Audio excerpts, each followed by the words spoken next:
대규모 집단 감염이 발생했죠. 부산의 한 요양병원. 여기서 이 확진 판정을 받은 53명 가운데 한 명이 안타깝게 숨졌습니다. 현장에 나가 있는 취재기자 연결해서 지금 상황 알아보겠습니다. 차상은 기자. 네, 부산 햇드락 요양병원 앞에 나와 있습니다. 네, 확진자 한 분이 안타깝게 돌아가셨는데요. 관련 소식부터 전해주시죠.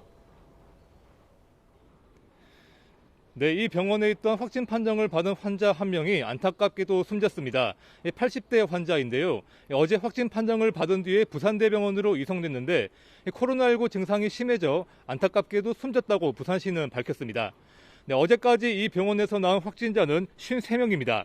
확진자가 더 나오지 않을까 우려가 컸는데 다행히 추가된 확진자는 현재까지는 없는 걸로 파악됐습니다. 요양병원 직원들의 접촉자 103명을 검사한 결과 모두 음성이었다고 부산시는 밝혔습니다. 확진자들은 현재 부산의료원과 부산대병원에서 치료받고 있습니다. 환자 확진자 42명 가운데 39명이 70대 이상이고 기저질환이 있다는 점도 걱정스러운 부분인데요. 환자 한 명이 오늘 새벽에 숨지면서 우려는 더 커지고 있습니다. 요양병원의 집단 감염 경로를 찾는 것도 중요한데 아직 명확하게 밝혀지지는 않았습니다.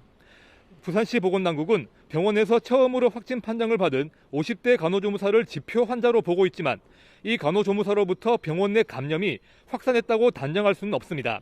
간호조무사의 확진에 앞서서 지난 12일에 숨진 80대 환자가 사후에 확진됐고 감염 사태 전 한 달 사이에 병원에서 숨진 환자 8명 가운데 7명이 호흡곤란 등 코로나19 의심 증상을 보였기 때문입니다.